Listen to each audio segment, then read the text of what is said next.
Hi, everyone. I am Alex DiBranco, Executive Director and co-founder of the Institute for Research on Male Supremacism.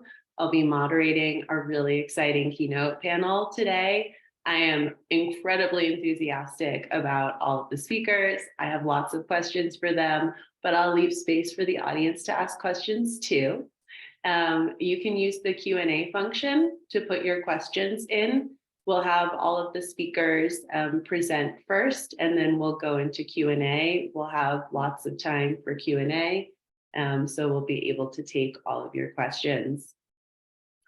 I'm really looking forward to this panel. It really speaks to the core of what we're trying to do with our work at the Institute for Research on Male Supremacism, really redirecting conversations in fields like radicalization and prevention of violent extremism, to thinking less about 11th hour, high cost, low yield kind of interventions, and more about supremacism as something that's rooted in the core of our society and requires systematic and cultural interventions.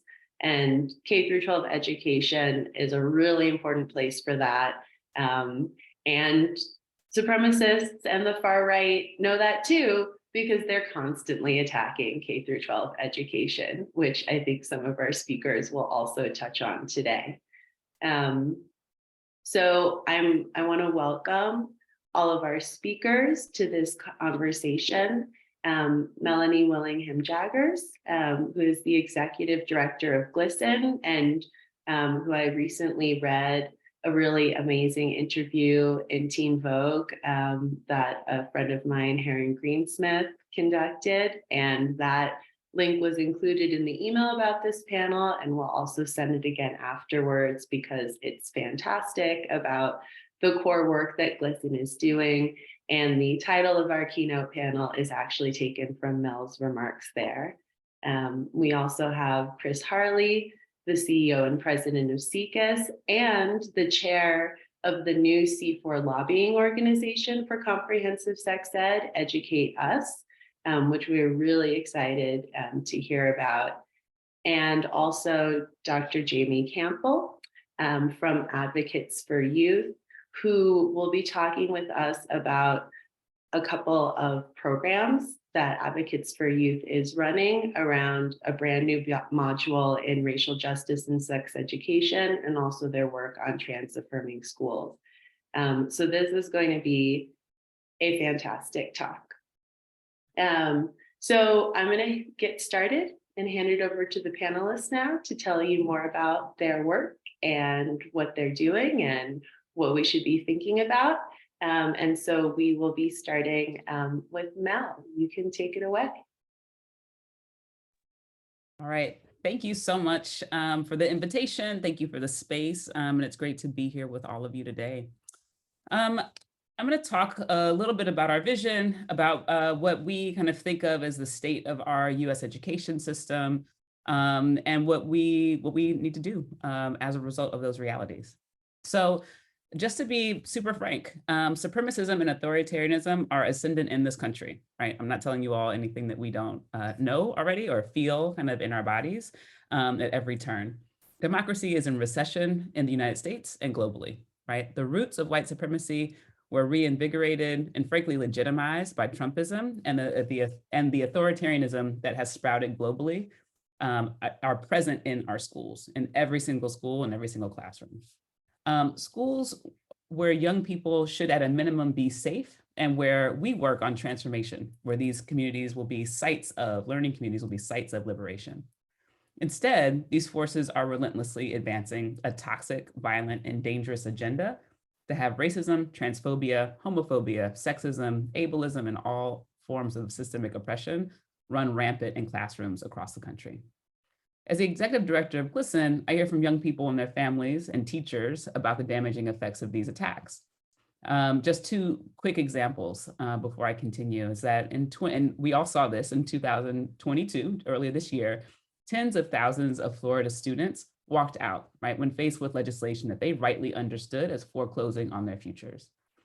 We have a GLSEN teacher in Collier County, Florida, who on her way into her classroom one morning was met by her school administrator, who walked with her through her classroom, pointing at the LGBTQ plus and racial justice affirming kind of signs, materials, books that were up around her classroom, and told her to take them down so that she wouldn't, quote, get in trouble, right? So at GLSEN, we understand that public education is the cornerstone of our democracy, of any democracy.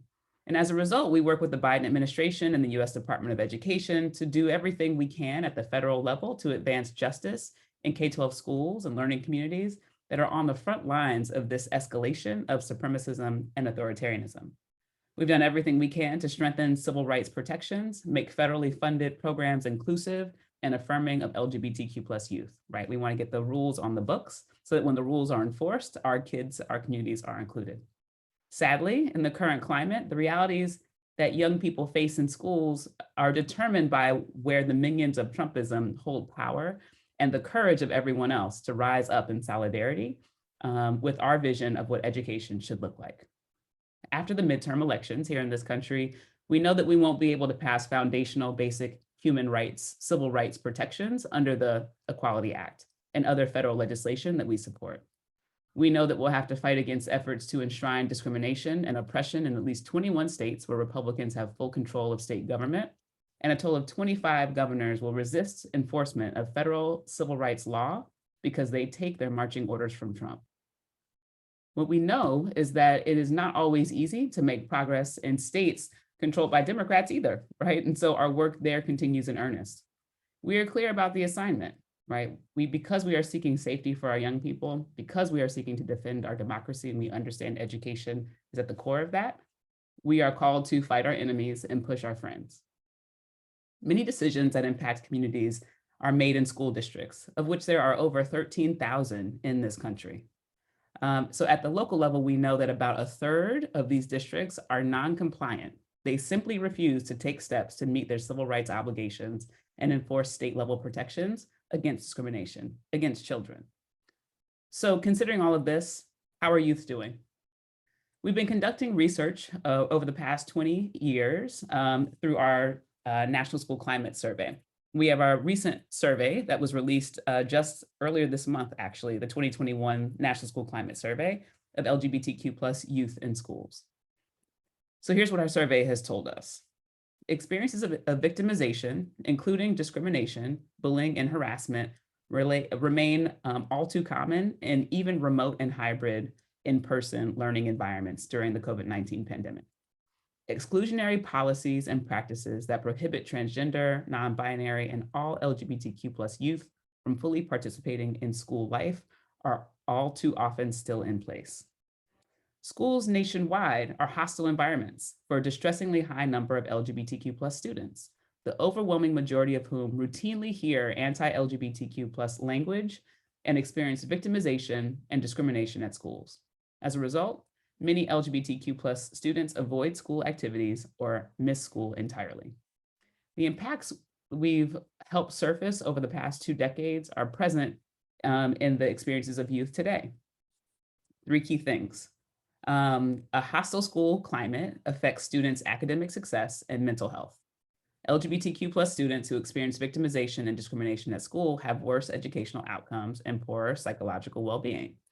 Students who feel safe and supported at schools have better educational outcomes, and LGBTQ plus students who have LGBTQ plus related school resources report better school experiences and academic success.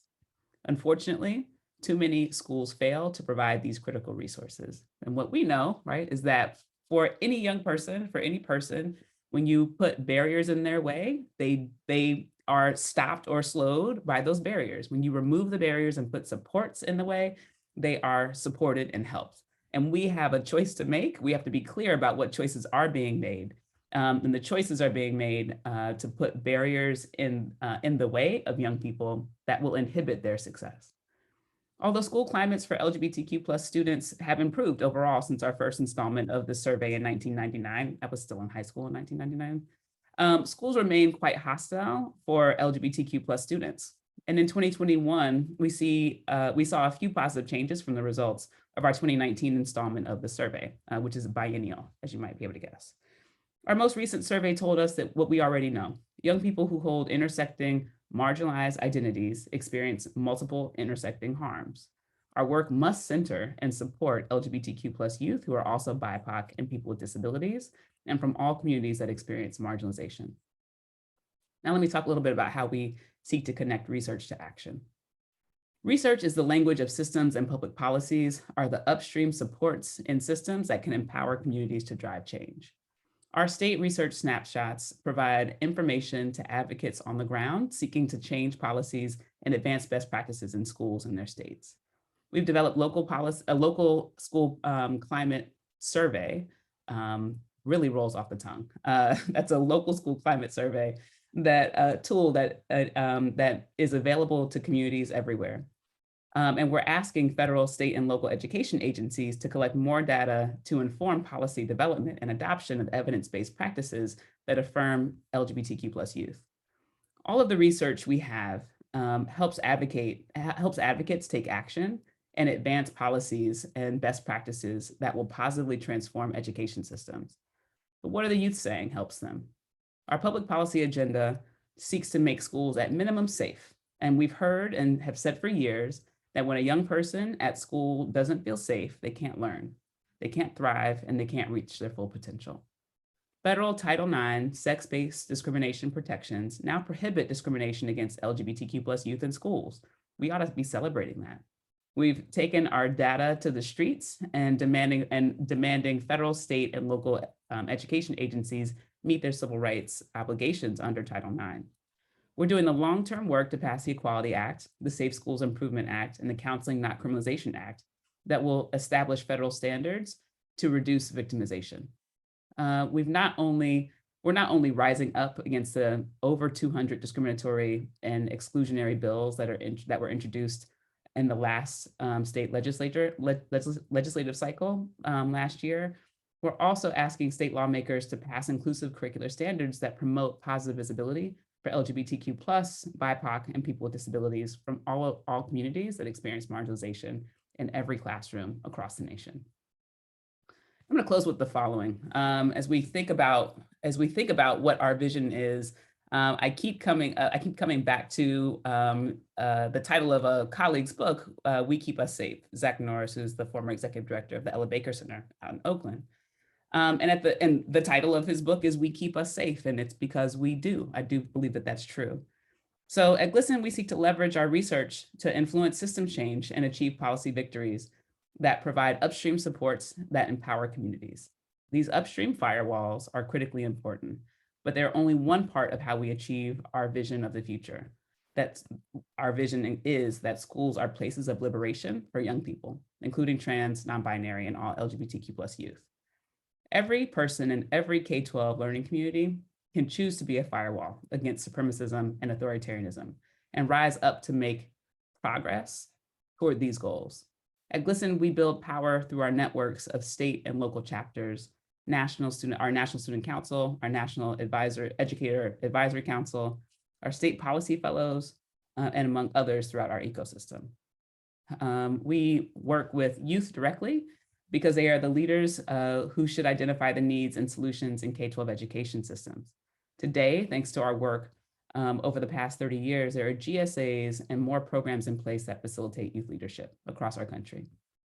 When it comes to education programs, the presence of even one supportive educator in a school is determinative to a student's ability to be safe.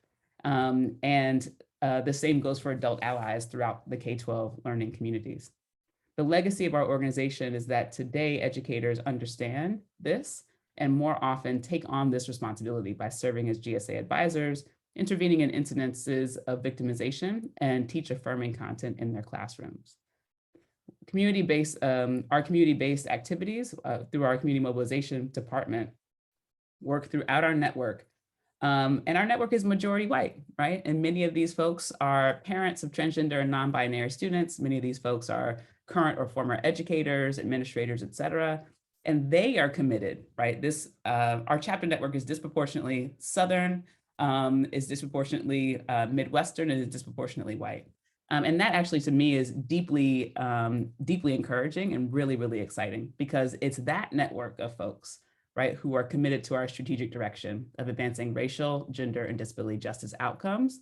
And there is power in their choice to join us, right, under BIPOC and gender expansive leadership at the national level in this work. And for the last 30 years, GLSEN chapters have provided professional development for teachers, training for students, and have spoken out at school board meetings, state legislatures, governor's offices, and in Washington, D.C. But I want to be clear that, the future is not, there are bright spots, but the future is not certain. And I think we have to really contend with that, right? The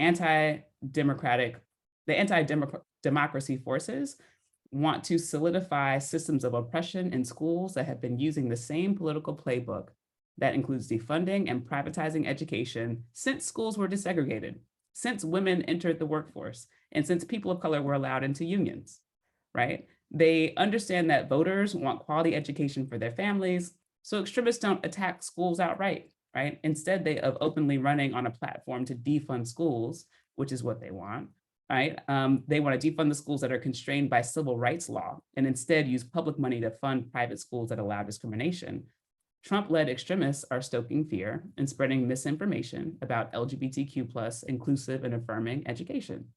These schemes are funded by wealthy individuals, right, and are designed to politicize education and prevent teachers from doing their jobs, to keep kids from learning about the true and beautiful diversity that naturally occurs in the world around them, and ultimately to leave them unprepared, and if not unprepared, then unwilling to participate meaningfully in an inclusive, multiracial democracy. Inclusive public education, again, is the foundation of a flourishing, multiracial, representative democracy. We haven't yet grappled with the fact that these anti-education bans don't only impact K-12 students, they have far-reaching repercussions for us all, right? A chilling effect across the country and the world. The far right wants you to believe that teaching honestly about the past and current work to create a more perfect union in this country is going to confuse young people. It won't.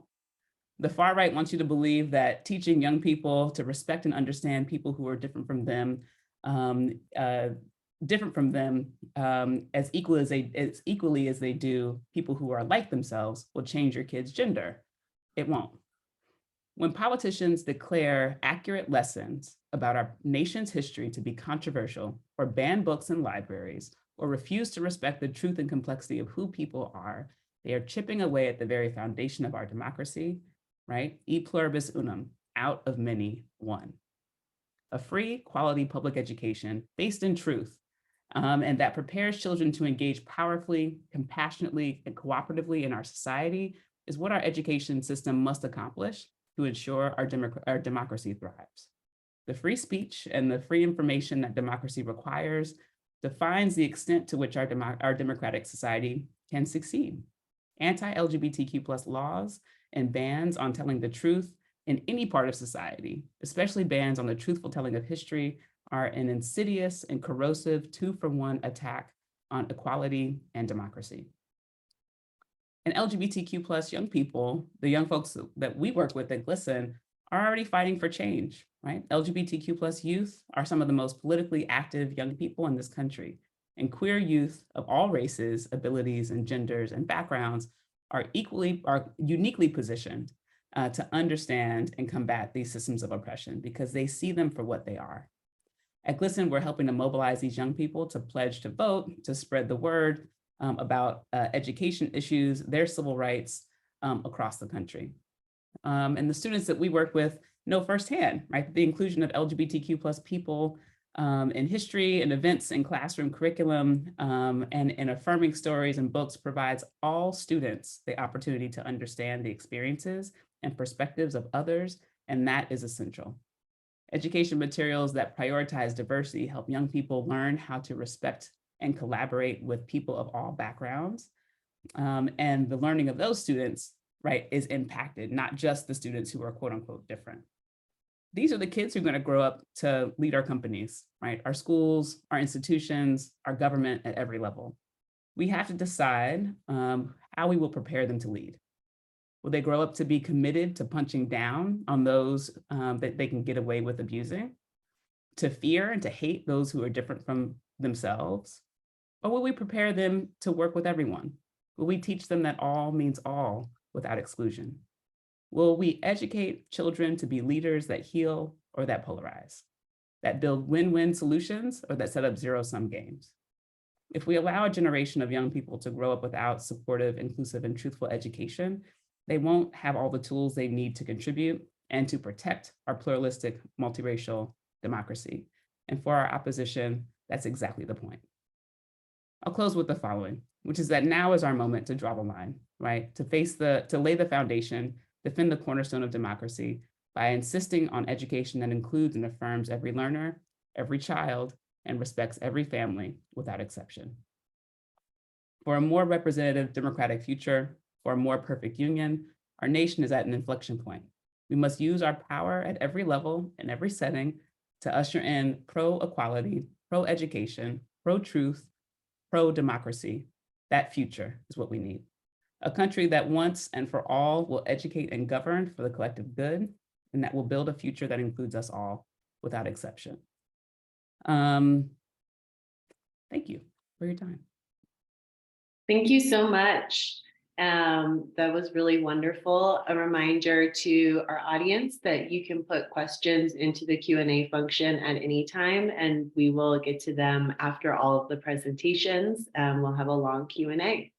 So I want to go now to invite Chris Harley of SIECUS and EducateUS to speak. Thank you for being here with us. Yeah, absolutely. Thank you so much for having me. Again, I am Christine Zuyang Harley. I use she, her pronouns, and I am both representing SIECUS as the president and CEO and EducateUS SIECUS in Action, which is our 501c4 sister organization, as the board chair.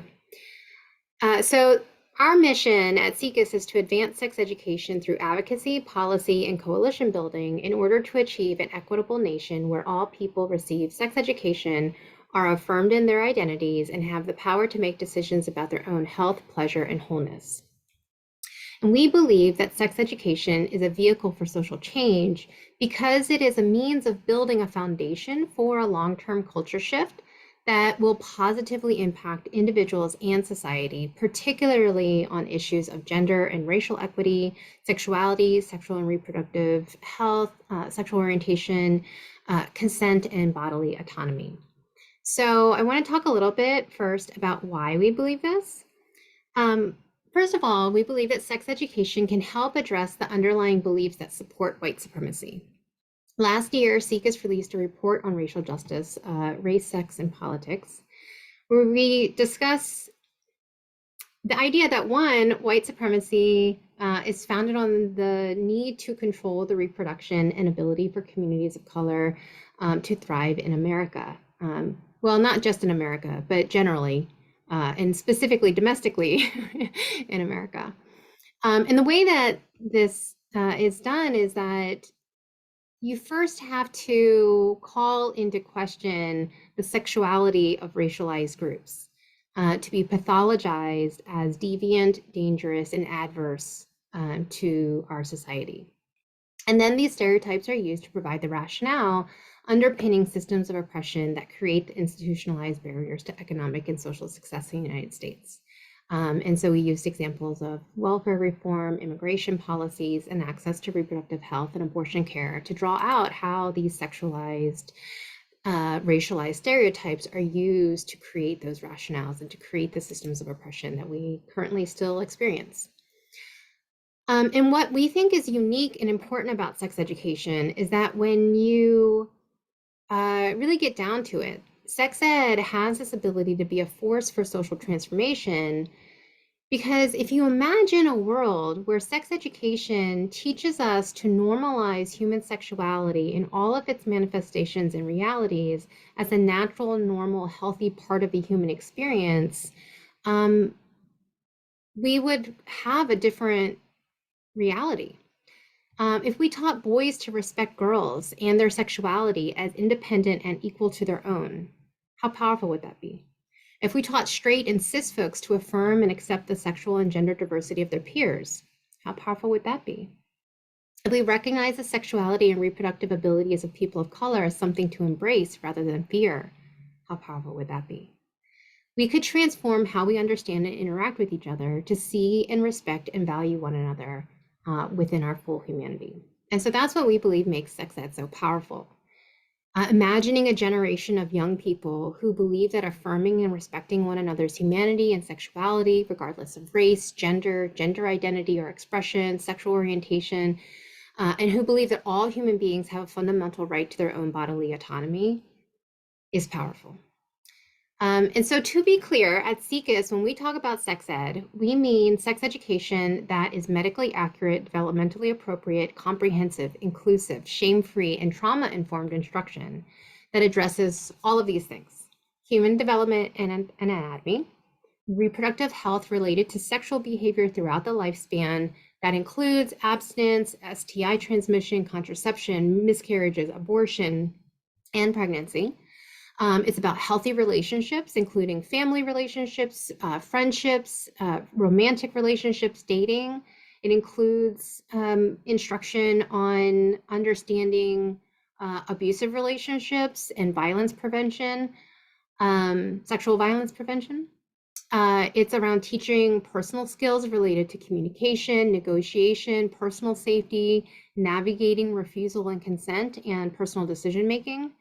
And it's curriculum that recognizes the lived experiences of LGBTQ youth, youth with disabilities, youth of color, as well as the role of society and culture.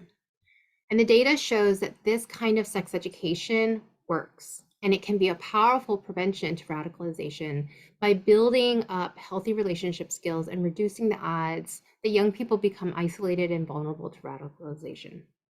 And we looked at a comprehensive literature review that was published, which is called 3 Decades of Research, the Case for Comprehensive Sex Education.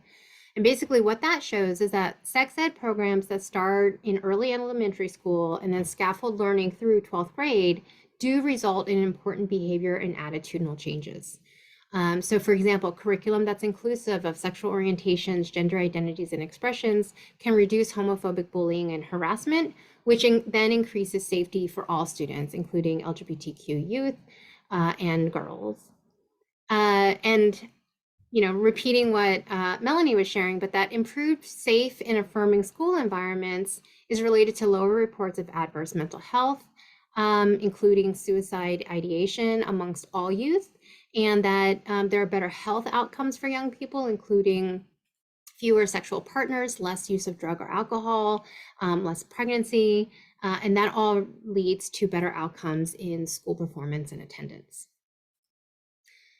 And I agree with Mel that, that benefit, like that idea that schools could create a generation of young people who see and affirm each other is one of the reasons that, we see Christian nationalists and white supremacist forces in our society kind of uniting to attack sex education and other inclusive programs in schools. And I want to also reiterate, they're attacking public schools and programs on diversity and inclusion at the same time that the Constitution is being attacked, first through the undermining of the right to personal autonomy over one's reproduction and abortion care, but also at the same time that our general systems of democracy are being undermined. I also wanted to just call attention, there was a report that was issued last year on reproductive racism that came out of the UK that also connected the dots around fascists' need and support for reproductive control over communities of color as both a class, racial, and sexual means of controlling society. And so if you haven't seen that report, I would invite you to take a look at it because it also is demonstrating that these fascist and anti-democratic forces are active globally, not just domestically in the United States. But within the United States, in 2022, there was a 413% increase from the prior year in the number of divisive concept bills that were filed in state legislators. In addition, there were 73 parental rights bills introduced, and 4 of those were signed into law, including the infamous Don't Say Gay bill in Florida. And of the 46 states that had active legislative sessions, half of those states introduced divisive concept bills, and then 14 states introduced these parental rights bills. And we're already seeing pre-files happen, where now we're expecting in 2023, state legislators will be introducing omnibus bills, where these kind of divisive concepts and parental right bills will be combined into one massive legislation. And really, the objective of these bills is curriculum censorship to prevent honest instruction on sex education, U.S. racial history, affirmation of LGBTQ youth, and affirming efforts for trans young people.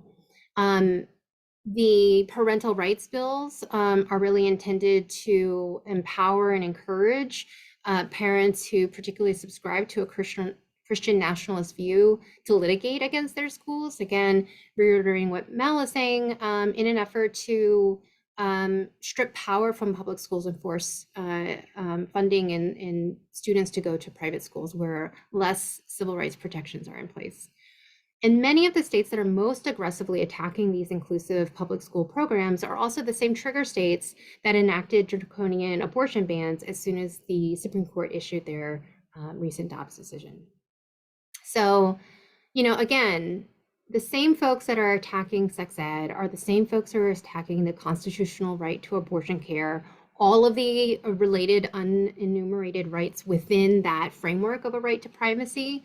So that includes the right to keep personal matters private, the right to contraception, the right to engage in private sexual activity, the right to same-sex marriage, the right to interracial marriage.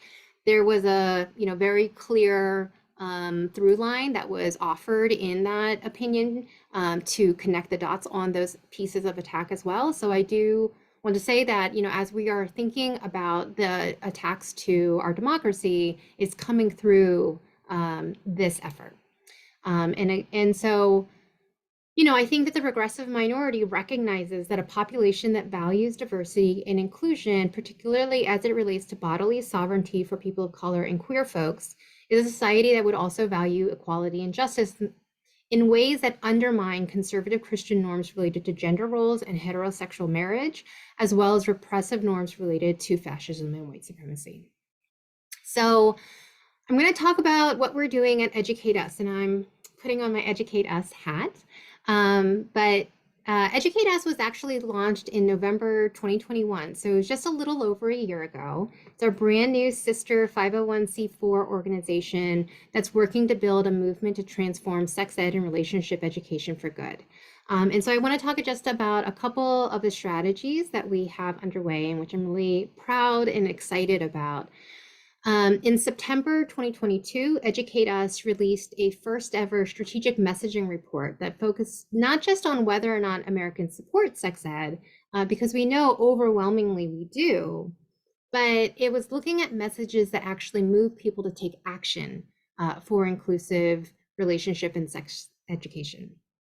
And so basically, this report was looking at that gap about how to address the reality that too often when we talk about sex ed in schools, we focus on a very narrow and sort of stigma and fear-based message around preventing teen pregnancy and STI transmission. And what we were concerned is that that kind of approach really fails to speak to parents who like both don't want to even think about their kids having sex and undersells that culturally transformative potential of sex education in ways that prevent and prohibit voters from really getting involved in making, you know, a small but hugely impactful and positive change in their communities. Meanwhile, we know that the opponents of public school education are telling this really compelling story that's full of urgency and emotion, where kids are the victims, educators and advocates are the villains, and parents can be the hero, right? This parents' right kind of framework. So instead, what EducateUS did was use the race-class narrative structure to offer compelling messages that effectively neutralize the opposition's messaging, while also being bold, positive, and grounded in messages that motivate voters to take action in support of an inclusive sex ed framework that offers a direct path to a flourishing future for all. So, cutting through the chase, there's a whole bunch of information. It's very interesting in there. There were some disappointing findings, But the two most successful messages that came out of that was one around protecting majority rights. Most of us want young people to receive sex education, but certain politicians are trying to hold on to power by trampling the rights of the majority. By taking action to protect sex education, we can protect the rights of the majority and make our schools a safe place where every child receives the education they need to thrive. The second message was around student representation.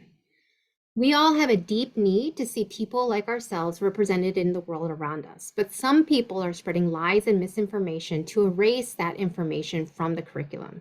This harms every student because sex education actually makes schools safer, improves academic performance, and encourages students to stick up for one another against bullies. By taking action for sex ed, we can make sure that schools strengthen students, not silence them.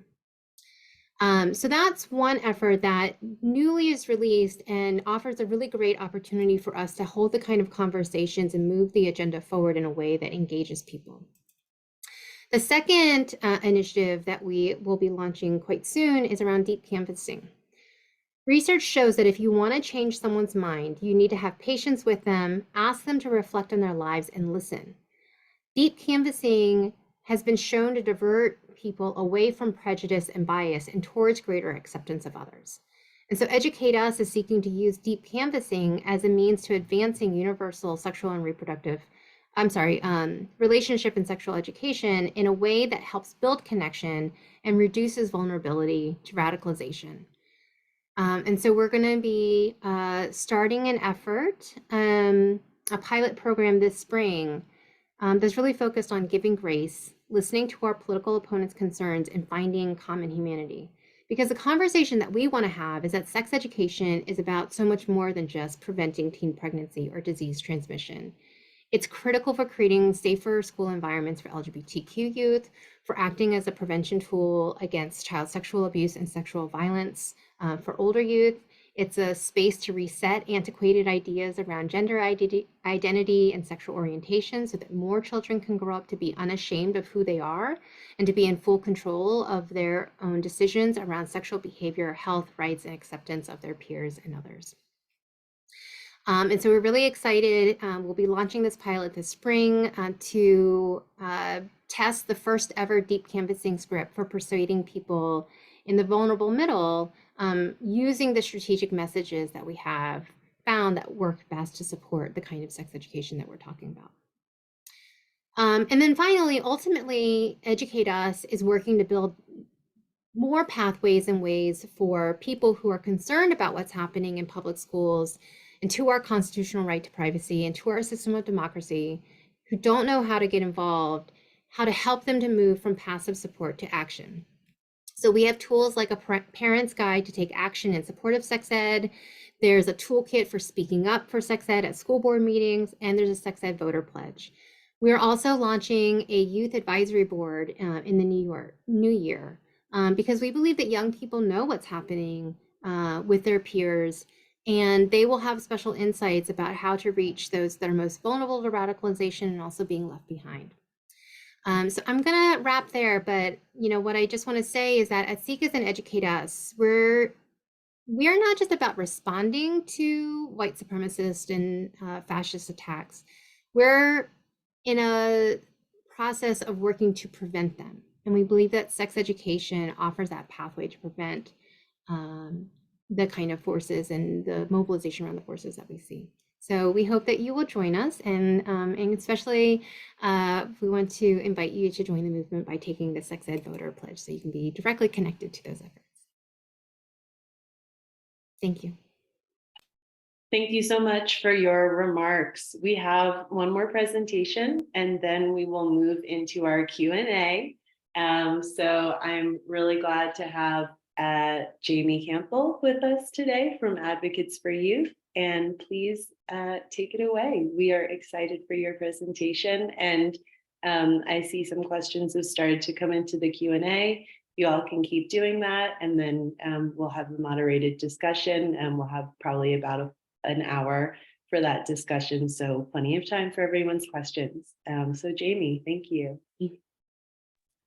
Thank you so much, Alex. I already feel like I want to comment and have a conversation about what Melanie and Chris have shared. But I know I'm here to do that and some other stuff. So I'm gonna do the other stuff first, but I'm really excited to have a conversation with you and to also answer questions and have conversations with the other folks who are here. Alex, I also want to say I feel like this went in a great order, because I feel like Melanie really set the tone and the stage for, you know, what's going on in the world and, you know, in this country. And whew, I had to take a moment, Melanie, when you said democracy is in recession. And, you know, we're all here to talk about how that is manifesting, you know, in schools and with our youth. And then you know, Chris, when you were talking about how SIECUS is not just responding to everything that's going on, but really trying to be proactive, I feel like with advocates and our work, we started to do that. We got a couple of grants to do racial justice work and trans-affirming work. And so we're like, yes, let's do this work proactively. And then everything happened that you all have already, you know, covered and talked about. And so now we're in this position of responding, you know, wanting to get strategies, tools, resources to parents, educators, while also shielding and protecting, and as well as arming our young people with, you know, tools, resources, affirmation, love, holding, all of that. So I'm gonna get into all of it and then we'll have a discussion. But my name is Dr. Jaymie Campbell. You can call me Jaymie, Dr. Campbell if you're nasty. I'm a big Janet fan. And so I'll be making some references to the 90s. Was not in high school in 99, but I graduated in 98, so close enough. Yes. Okay, yes, that makes me feel safer. Thank you. Something I want to say, I have some slides that I'd like to share, because you know, with the two education initiatives that I'm going to be talking about, you know, there's points and things like that. So I'll share those slides in a minute. But before I get to that, I want to say that something that is guiding the work that that I'm doing at Advocates, both in terms of racial justice and trans justice, is Janet Jackson's 1989 Rhythm Nation album. And I was listening to the other day, and that album came out in 1989, and it is still super, super relevant. And on the one hand, it was like, wow, Janet's album is still relevant. But on the other hand, I was brought into some deep grief around everything that she's singing, especially in terms of what young people are facing, is still super relevant today. And the song that is hitting the most differently off of that album is Living in a World They Didn't Make. And I don't think anything captures what young people are facing right now, other than they are living in a world that they didn't make. They're living in a world where their bodies and their spirits and their minds are the battleground for adult political agendas and discussions and all of that. And so it's just, there's no shortage of work to do. But when I get ready to start my day and, you know, focus and remember why I'm doing this and who I'm doing it for, and then also, you know, making room for what comes up for me as a person, as a human, as an educator, as a practitioner. You know, I was a queer, trans, mixed, Black youth, you know, who was living in a world that he didn't make either. And so there's part of me that's like, damn, we still have to do this, you know. But on the other hand, we have, you know, amazing organizations with amazing programs dedicated to this that weren't around 30 years ago. So with that, I'll bring up my visuals. So I just called this, you know, creating safer spaces, creating safer learning spaces, because this is the overarching theme that we're doing, that guides, you know, all of the work that we're doing at Advocates. If you haven't heard of Advocates for Youth, we're a national organization with actually an international reach with some of our programs. That's our mission statement. And, you know, our vision is just to have a world that is safer, empowering, respectful of young people and all of the beautiful, amazing things that they, you know, can bring to the world if they are not triggered and traumatized. I think you don't have to have an education degree to know that you can't learn if you're being triggered and traumatized and assaulted psychologically, emotionally, spiritually. And so we're really working, we've been around since 1980. We have thousands and thousands of youth involved in various youth activist networks. We have a number of different programs devoted to different things like abortion access for young people, comprehensive sex ed, LGBTQ health and rights. And, you know, our values rights for young people, respect for young people. We all have a responsibility to young people. And what I really love about the responsibility aspect is it's not just a box that we check. We are engaged in an ongoing process through expert panels, advisory boards, to have an ongoing accountability, evaluation of all of our interventions to see where are we reinscribing white supremacy? Where are we reinscribing, gender oppression, sexual oppression? Just because you might be one of the letters of LGBTQ, or you might, have some component of your identity or social location that is facing oppression doesn't mean you know everything about how to dismantle that. So so we have a responsibility to each other to make sure that our programming is aligned with social justice according to what the young people tell us social justice looks like. So we are regularly checking our adultism. I think just about every conference that we go to, we talk about youth adult partnerships, and when there's a time for adults to step in and shield young people and stand up for young people and advocate for young people, and then there's many times we need to get the hell out of the way and let the young people take the mic. And so the two programs that I want to share with you today are our Racial Justice and Sex Ed program and our Trans-Affirming Schools project. So our Racial Justice and Sex Education program, this just launched a week ago. It was created in partnership with Sister Reach, which is a reproductive justice organization. And we have an advisory board of experts in the field around racial justice. I am on the advisory board for this program.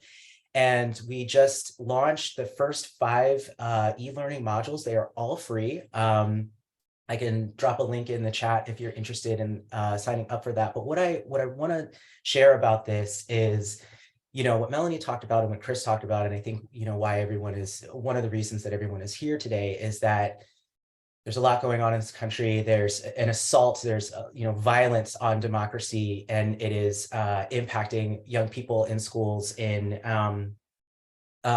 deadly ways. And when this launched a week ago, within a few days, we had over 200 educators from all over the country sign up to do this. And so what that signals to me is that people, because one of the things that I struggle with, especially in racial justice work, is when people don't understand that there's a need for racial justice. When folks say, but, look at this progress and look at this progress. Meanwhile, the supremacists behind closed doors are, engaged in their long game. And so, which is, what I was referring to, Chris, when I said we were being proactive, we were, taking steps to continue the, or build off of the foundation from all of the advocacy and social justice work that has been done, since the 70s. And then, all of the conservative rhetoric that you mentioned, I won't repeat it here, came out, and we're just getting lots of requests and asks, like, what do we say in response to, parents' rights advocates at school board meetings? And what do we say in response to, blatant disinformation and misinformation, when we're doing all of this work to make sure that our information is medically accurate, research-based, and so something that, so we have the first 5 modules that launched. There are more coming. And so what I love about this project is that it's already creating a community. I saw that there was a question already in the chat about parents groups. And I don't know, like, within the folks who are doing these modules, if there will be, a network of folks that can continue to be in conversation with people and address, the new ways that conservatives are using our rhetoric against us. Like, I can't believe that there's the anti-woke bill. I mean, that word was sunsetted, long before that bill came out. But, something that we're having to really pay attention to is who has access, to our resources, because folks can, if we make it accessible, just like put it blatantly on the website, then folks can take that information and twist it and use it against us. And so, that's another thing we're being very strategic about, how we are launching this, but we're getting a phenomenal response. And then the Trans-Affirming Schools project is, again, it was another project devoted to taking an intersectional approach between race and gender, and really focusing on Black and brown, transgender, non-binary, and gender expansive youth in schools. And as we were building this, we were like, okay, a lot of educators, don't know how to support young people of, young people of color, and don't know how to support young people of any gender. And so, there's lots of resources out there that, here's how to support, trans, non-binary, gender expansive youth, but then a lot of those materials are geared towards white young people and not taking into consideration class differences, ability differences, and other, social areas of social location. And so we're really emphasizing trans, non-binary, and gender expansive youth of color. But this is, an intervention for all youth, because if schools are safer for Black and brown, trans, and gender expansive youth at the outset, they're already going to be safer for any young person who moves through the world a little bit differently. And so that's really what, what we're emphasizing and focusing on in the form of a comprehensive resource guide that is going to be available on the website. It's not yet, probably the beginning of next year. We're at that point where we've all the people working on it, we've looked at it so many times, and the words are just kind of, running together. So it's under review, and then we'll go to the designer and then be put on our website.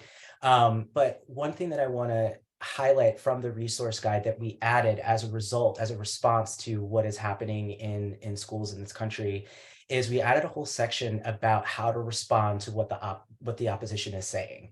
And so when they say things like, there's teaching comprehensive sex ed is teaching young children to, is over-sexualizing our children, or, there's more gender confusion among our young people as a result, and parents should be the ones teaching young people about gender and sexuality. And, what I always say is, what are your qualifications for teaching young people about gender and sexuality? Because I didn't have comprehensive sex ed in school, and I'm not a parent, but I'm a former child. And, I don't think that, just we have to do that values clarification and make sure that the information is, like I said, is accurate. And my field is partially responsible for gender confusion and sexuality confusion. So we have, some work to do as well. And so we have the resource guide that has a wealth of resources for trans, non-binary, and gender expansive youth, for educators working with youth in K through 12 schools. And then we have that section that we're hoping that folks are going to go, right to, because of what's happening, especially at school board meetings. Similarly to the Racial Justice and Sex Ed Project, we have expert panels of both young people, young trans folks, and adult supporters. And the curriculum is 4 90-minute modules that are also virtual. It can be in person, and we're looking to work with school districts across the country, not just individual schools, but school districts, so that we can really address the institutional and systemic levels of gender and racial oppression. And as well as, like it says here, that the trainings will focus on microaggressions. Given all of the doom and gloom that we're seeing, that we're facing, and I've been doing racial justice work for over a decade, and in my experience, I find that when folks understand what's going on at the systemic level and the institutional level, people feel defeated before we even get started. They think, what can I do as one person to make an impact, to dismantle white supremacy and other forms of oppression? And so I really like to focus on microaggressions and the interpersonal aspect, because first of all, Black and brown folks, gender expansive folks are not going to be in meetings with other people talking about how we need to work together to dismantle these systems if people are saying microaggressions in those meetings. For instance, I often talk about, when people comment that I say things articulately. Yes, I do, but it lands with me as a microaggression. Like, why are you commenting on my speech, but you're not commenting on any of my white colleagues' speech, And so just bringing up those points. And I have found that people don't want to have those conversations if they're going to be injured while having those conversations. And so want to emphasize that you can do something today to reflect on your implicit bias, on your cultural lens, on on your value system, and you can take steps like what you talked about, Chris, I'm really excited to learn more about deep canvassing, but take steps to manage that implicit bias. Once you have implicit bias, there's no getting rid of it. And also, if we were to ask, what are your implicit biases? Anything you tell us is explicit. Implicit biases, they show up, they're unconscious, they're automatic, and it takes a lot of hard work and reflection to hear, the words that are coming out of your mouth, and to also understand how they're impacting people who might move through the world similarly to you or differently from you. And so really excited to launch this program and do these trainings. That's not out yet, but with the success of the Racial Justice and Sex Ed program, we're really excited to get this off the ground. And something else that I just wanted to add was a really poignant quote from this young person who, actually, there's an article, if you put in this person's name or Google this, the article that they wrote will come up. But this is what we're facing right now, is there are more laws banning trans girls in K-12 sports than there are out trans girls in K-12 sports. And so just thinking about how that lands, on the bodies of young people, we're really working to, again, have this rapid response through education, and have our activism and advocacy, land in schools, through these educational initiatives, both through the trainings and through resource guides, and making sure that we are taking an intersectional approach, just working to make a world that we all want to live in, not just young people, but also adults, because what comes up in the news and what, even this conversation here today still impacts me on a personal level, even though I'm an adult. And so, I'm really excited to have the conversation, and I'm glad to be here, and thank you. Wonderful. Thank you so much. So I'm going to be kind to our panelists and let them ask their questions first before mine and the audience's, because Jaymie seems like he has a lot of questions for his co-panelists and the others as well. So audience, you can keep putting your questions into the Q&A. We'll let the panelists ask what topics or questions of each other they might want to start with. Then we'll go to some audience. I'll have some of my own. It'll be great. So who would like to start with a question or a topic that they'd like to dig into more? If I could just jump in with appreciations for both Chris and Jaymie's presentations and your remarks. I think that a number of things came up for me as you all were talking, so I just want to kind of offer them for the space. They're not exactly questions, but I really appreciate that SIECUS is leaning into this idea of deep canvassing, right? It's like the Thanksgiving table you want to be at, that you're not stuck at. But there is a deep, just to underline that, right? There's a way in which we don't get to freedom outside of our relationships, period, ever, anywhere, under any circumstances. And so, even as we are protecting, defending, fighting, right, out on the cutting edge, literally breaking new paths, we have to understand as a core, core to anything that's going to be successful is our relationships, right? And what happens when folks get radicalized is that they are expelled from some relationships and kind of enmeshed in others. And, core to what we think about, and kind of what I consistently think about at GLSEN, is that we actually can't throw anyone away. We actually cannot cede any ground or any person. And that's a tricky thing, right? Where there's the messiness of humanity that's there. The other thing I just want to offer is that there's a, part of what the rights strategy is, talking about parental rights and other things in education. A great point, Dr. Campbell, about what exactly are your qualifications. And, I might start saying that I'm a former child. I really do like that. More former every day. But, part of what we're seeing is the foreclosing on not only the futures of their own kids, right? This idea of parental rights. It's they not only want to make their kids' worlds smaller, they want to make your kids, my kids' world smaller. They want to make the world and the future smaller for all young people and foreclose on that future. And that's, I think, part of that's at the heart of what we are all talking about, is that if it's true that you can't be what you can't see, then they are literally trying to make sure that people can't see what they don't want young people to see. And then I just want to land these last 2 points is one, Gen Z is the most queer, right? Most gender expansive generation on record, not the most diverse that has existed, the most diverse we have on record. And that is deeply beautiful and deeply powerful. What's also true is that because of this, they are deeply empathetic, right? They are the most non-white, they're the most non-straight, they're the most non-cis generation that we have on record.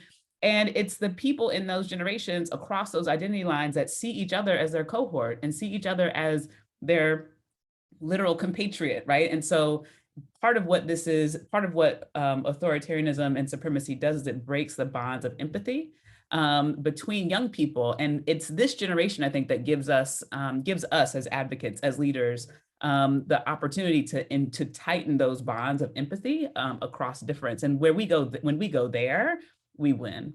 And then finally, I'll just say that, like, whenever I'm on a panel or on a work call where Janet Jackson gets mentioned, I know I'm in the right place. So just want to affirm and appreciate y'all for that. Thanks.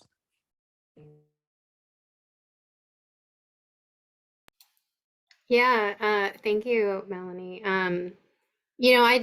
I guess in response, and I appreciate you, kind of calling out what we're doing at SIECUS and at EducateUS. But, I think for me, one of the things that I have been really grappling with the past couple of years has been this idea of how do you take the concept of reparative justice when a harm has been enacted and bring that into real life, day-to-day interactions and relationships. And that's sort of core to the reframe that we have done at SIECUS, where, I think that sex education is not just about preventing young people from having an unplanned pregnancy. I think it is very much about recognizing that human sexuality across race, gender, sexual orientation, expression, identity must be valued, affirmed, and supported, and how that transforms things, but also recognizing that means that there's differences across those intersections. Not any of us are coming from the same knowledge background, experience background, reality, and that requires us to be able to live and learn from each other and to hold space for that difference, as well as to find that there's still commonality through those things. And, I think that comes a lot from my lived experience as a mixed race, non-Black, Asian, immigrant, indigenous, human person growing up in a very white world and environment, and always seeing like in people who did not see that in me. And that feels like a really important thing for us to do in navigating these political differences and divides that we're in. Because certainly the right is really clear that, like, we leftists are enemies of the people, and yet, in the holidays, I went and broke bread with my very conservative family members so they could see me and to see the, the experiences and humanity that I bring to the table. I also want to say, I'm a parent of twins, and I don't talk about this very much, but my children are very different from each other. And one of the things that drives home for me is how we as parents we cannot be like form makers for our children, right? Like, our job as parents is to help our children become the best version of themselves that they came out of the womb, out of, our bodies already as. And like, our goal is to help them be the best versions of that person. And that's the place where I really feel like we lose the thread in the conversation with this kind of parental rights movement spaces. Like, there's this need to control who our children are that is just not compatible with the reality of people being themselves. And so, yes, absolutely. Like, no one's converting anyone. We're allowing people to be their full and whole selves, which is beautiful when that is made possible. And so I also just wanted to call out advocates because, I think going from theoretical and sure, we can have these conversations and try to do movement building, but to actually be able to give folks tools in the classroom to be able to practice these things has been the piece that's been missing, and I think has been really hard, right? Because we have these big ideas of what we want to see happen in the world, but to actually figure out how to do that is much harder than we allow ourselves to believe it to be. And so the work that you have done to concretize that and make it available to the public is amazing. Thank you, Chris. And thank you, Melanie. I also know I'm in the right place when other folks make Janet references, and when people understand my Janet references. When people don't understand my Janet references, I will stop teaching. That is the end for me. Yeah, and Chris, I appreciate you uplifting that, that in the classroom, in the moment, like practice. That's why these modules that we also have, Advocates has a really cool educational intervention around comprehensive sex ed specifically for sex education teachers, where there are these avatars, and so that respond to you in real time. And so, they challenge you on your microaggressions. They challenge you on the language that you're using, to talk about sexuality with young people. And what it really is a challenge of you're making sure that you are clear about your values going into the classroom when you're teaching about sexuality. And I think that is just that's what I think one of the main things that all of this battle is about. Like I heard you say, the job as a parent is to help the young person become the best version of themselves. That's your values as a parent. And it does not make sense to me that other parents don't share that value, but there are many parents out there who don't. And then we still have to work together to make sure that our schools are safe spaces, for young people to grow and become, the best versions of themselves. And, I appreciate you, highlighting that in the classroom, those in the classroom strategies and tools, because I've lost track of how many times educators have asked me, what do I do when the gay kid says that's so gay? What do I do when the Black kid uses the N-word and I'm white? Like, how do I, and it's just like, let's unpack that, because we don't want you perpetuating, the very systems of oppression that are, triggering and traumatizing our young people and you as an educator, and other kids, vicariously. And so really, talking about those specific examples and working through them with having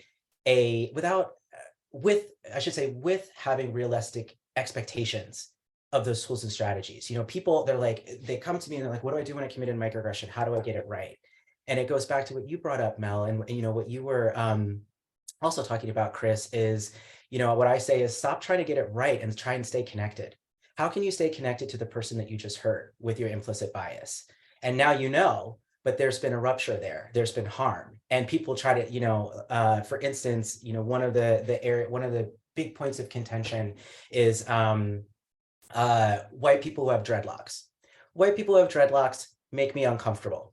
Is it universally racist? Is it universally white supremacist? Is it universally problematic? Depends on who you talk to. Well, what I'm saying is it makes me uncomfortable. And every time I bring that up, somebody will, bring out their smartphone and look up that the Vikings were actually the first people to have dreadlocks. And so technically, and I'm like, if you're trying to get right and wrong, we are no longer connected. We are no longer in a relationship. There is no empathy because you're focused, we're in a conversation where if you think you're right, you win, and like your feelings are valid when all feelings are valid. And so, I think it goes back to, and again, this is on the interpersonal level. And another reason why I love being on this panel is because I think we're all talking about all of the different spaces that we need to be having. It's not just systemic. It's not just institutional. It's not just interpersonal. And none of us have talked about, the intrapersonal, like what comes up for us. Well, I guess we have a little bit, but like what comes up for us, even in having these conversations. So thank you for that.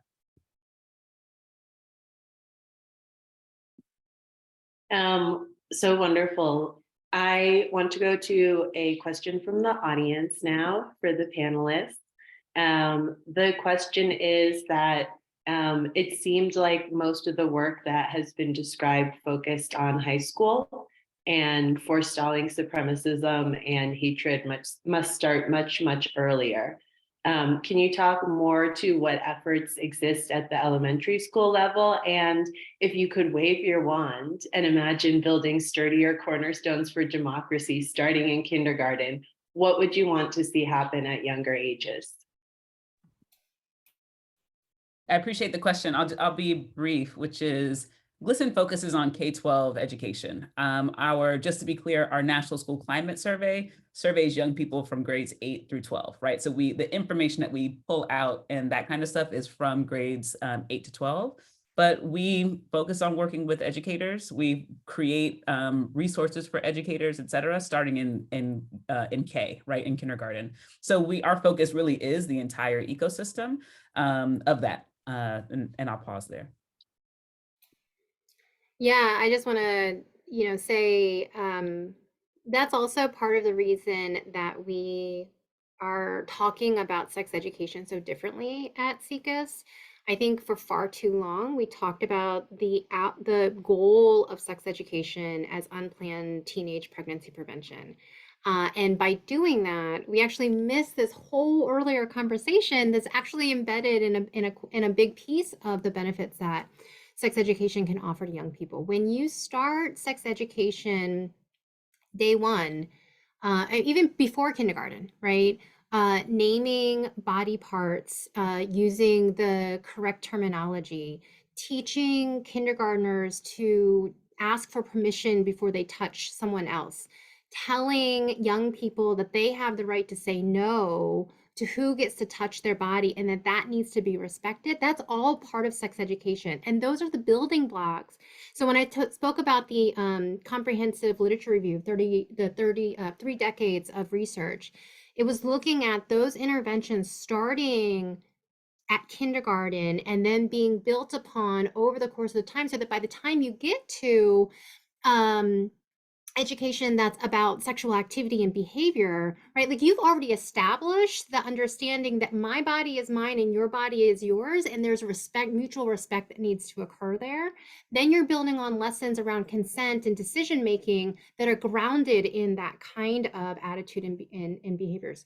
So SIECUS has model legislation that we promote and advance in coalition with state-based partners. The Healthy Youth Act. We also at the federal level advocate for the Real Education and Access for Healthy Youth Act. And that legislation is about creating standards and guidance for states in the nation to enact sex education programs that are universal. I also want to call out that both SIECUS and Advocates for Youth are a part of a coalition called FOSSE, the Future of Sex Education. It includes another partner, Answer. And that coalition, FOSSE, released a national sex ed standards. It's the only national standards that really exist to provide guidance on what comprehensive sex education curriculum should include, and it starts in kindergarten. And we use that to ground our Healthy Youth Act legislation around the states. And so we are seeing more states who are starting to adopt those national standards and hopefully start to be able to provide curriculum for young people in those communities that starts much younger and is much more comprehensive and inclusive of all young people's identities. Thank you, Chris. I started to type in the chat when you were talking about the different developmentally appropriate information from, K through 12. I started to type, yes, future of sex ed standards. It's really, I feel like that is just such an accessible tool for especially for parents who are worried, who want to have these conversations with their children, but they're worried about what is developmentally appropriate, and they don't have time to go get a whole degree in education, especially sex education to have that. And so it's like, yes, you can talk about, how to communicate. You can talk about consent. You can talk about like unwanted, touch, or, hey, I'd like to really give my friend a hug. Ask your friend if they'd like to be hugged, and there's also in the future, the FOSSE Future of Sex Ed Standards, there is content around bullying too. And so, it's really just, like I said, it's really just comprehensive. I love the Future of Sex Ed Standards, and thank you for bringing that up.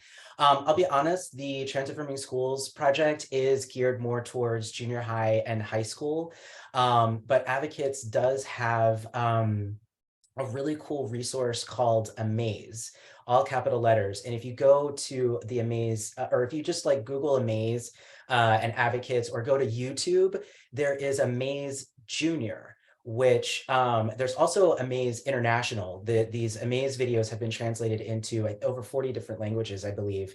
But what they are educational videos around any topic that you can think of in sex ed. Everything from gender to getting your period, to, you know, talking to your friends about, you know, boundaries, you know, puberty. And I love these videos so much. I've fallen down an Amaze rabbit hole on YouTube many times, but I also wanted to speak to neurodivergence and neurospiciness. And, you know, we're seeing a lot of neurodiversity, you know, especially in our younger folks, and the world, the whole world around, you know, neurodiversity, like all of our language, like that is also a major paradigm shift and something that we are centering in as part of our intersectional work. And so I just wanted to share that I have a good friend who has a couple of kids who are on the spectrum. And in watching these videos about gender, sexual orientation, you know, exploring, and they're great. They're only like a few minutes long. These videos are also teaching folks who are neurospicy social cues, you know, and how to, like, if so, like that, this is bullying, this language is not okay. And you can say, I'm uncomfortable with this. I don't like that language. That language doesn't work for me. There's also videos about how to be a great ally and supporter to a friend who might be going, you know, through this, because, you know, research shows that folks who are neurospicy are very aligned with social justice, to the point where, like, it can register as like physical pain in the body, you know, when a microaggression happens, and we feel compelled, you know, to say, this is not okay. And so I highly, highly recommend the Amaze Junior videos for the younger folks. And I think it's just what my friend does is she watches them with her kids, and then they have, you know, a discussion afterwards. And so I thought that was a great, that wasn't an intention of the Amaze videos, but that is part of their impact. And so, like I said, I recommend that.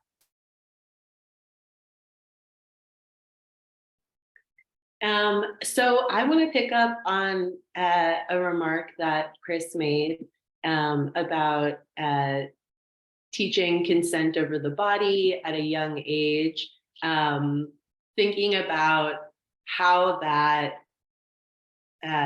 what that leads to over the years, when we have politicians who, you know, vocally talk about sexually harassing or assaulting other people, when we have, you know, attacks on abortion rights, and also especially directed towards communities of color, coerced and forced sterilization, and other aspects of reproductive justice. And so thinking about prevention, which is a term that's used a lot in radicalization, extremism, far-right studies fields, but used very differently, I think. And one of the things that, you know, in our policy briefings that we've put out at IRMS, we've talked about, let's think about prevention in this much earlier level, this broad-based cultural kind of level. And so I would love to hear more from the panelists thinking about those connections between what you start teaching in kindergarten and what 20 years down the line you see with those generations in politics. And I think we can, you know, on the other side, massive federal funding for abstinence-only education started in the mid-1990s. And so we are at the point, you know, where we have a whole generation of voters, of whom many of them went through these programs that are anti-consent, that are anti-LGBTQ, and thinking about what that means when we, you know, had a candidate like Trump running for president, and what it, you know, what it could mean when we have our own development through the generations.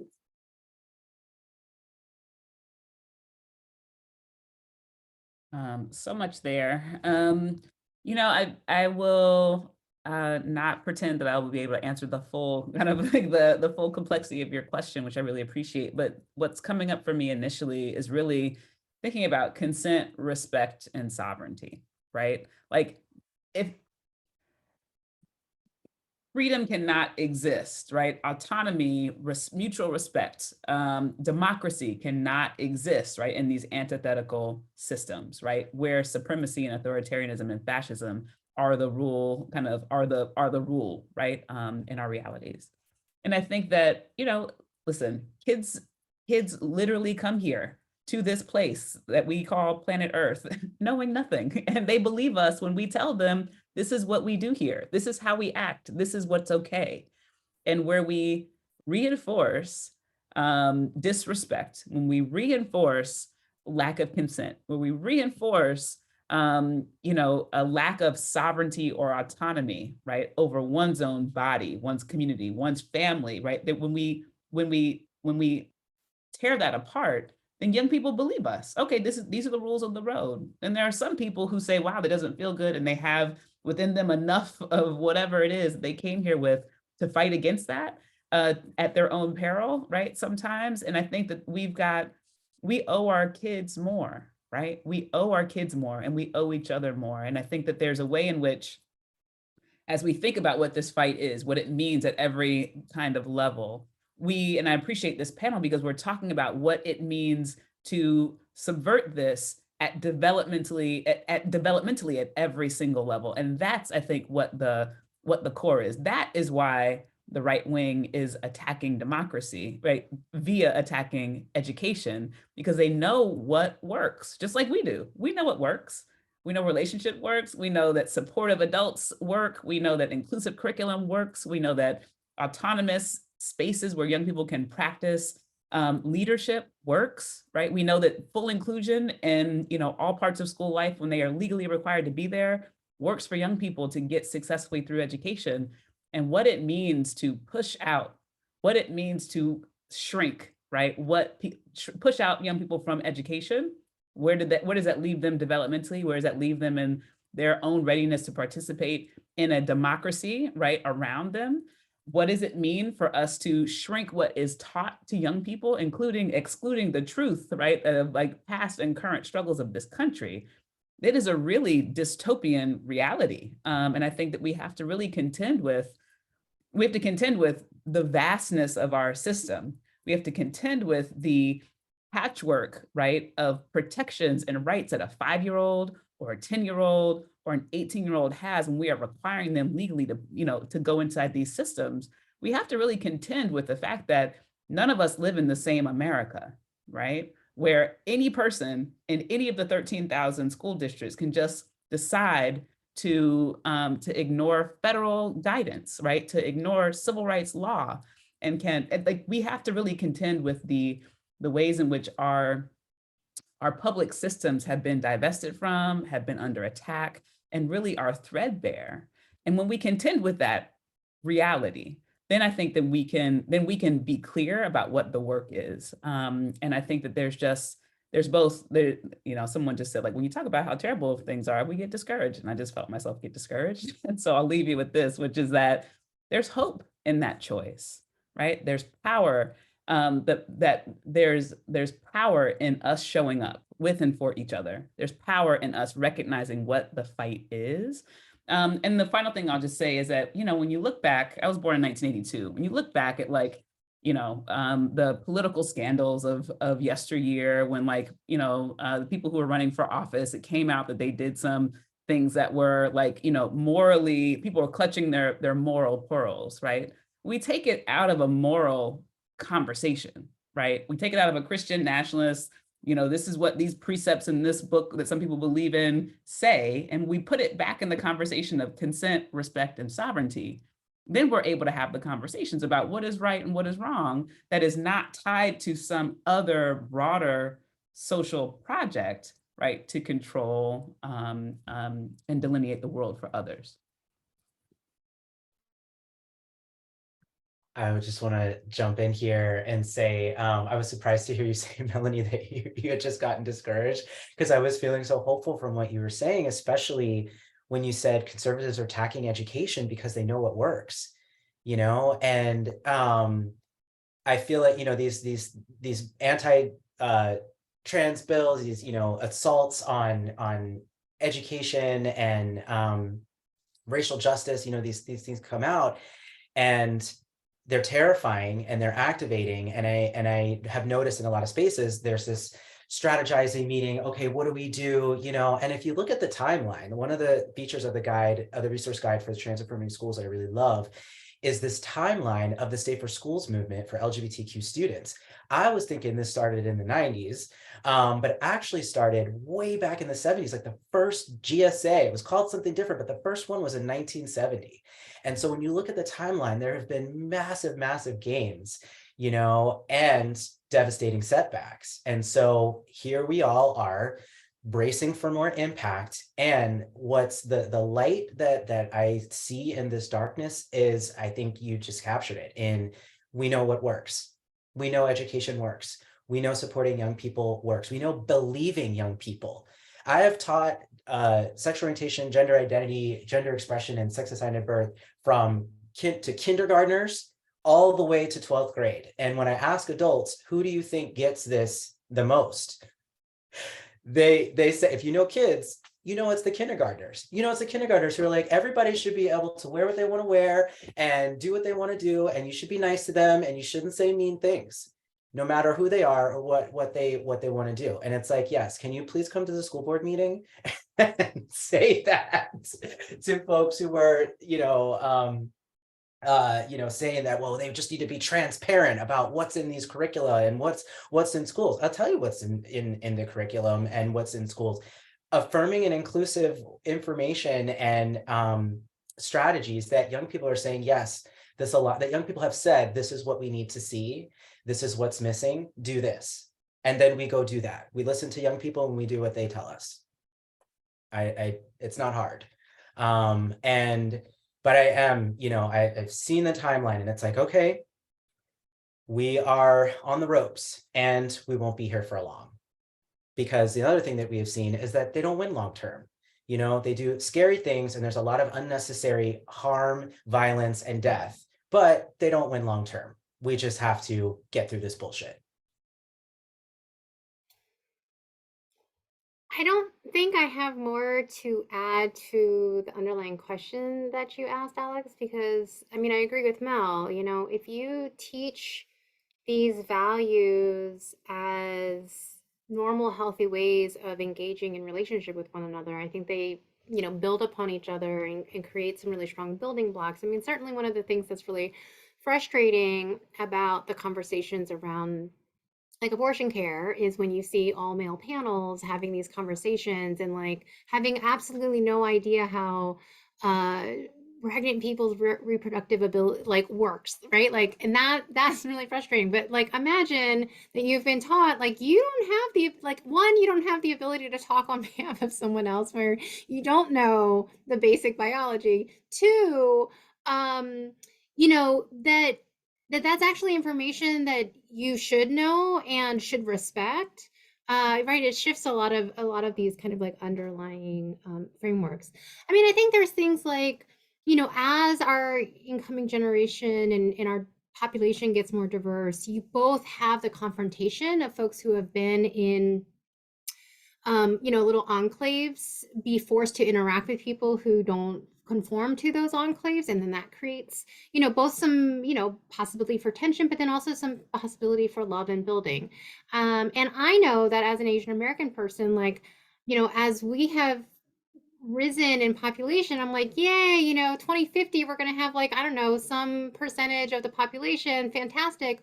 I also know that means that there's going to be a lot more attacks on Asian American people. And certainly in this past year, we saw Asian hate crimes rise astronomically because then, it increases visibility. So there is that push-pull. I think that it's really real. I think that that's why, again, thinking about how do we normalize healthy sexuality and development for all people in America is critically important to help folks navigate those things. I think we have the ability to create what is normal for our young people, like Jaymie is talking about, right? Like, when I tell my kindergartners, this is the way families work, this is how our family looks compared to other families and how those families look compared, you know, like that creates normal in their lives. So then when they see a household where there are 2 dads or 2 moms or whatever, right? They're like, cool.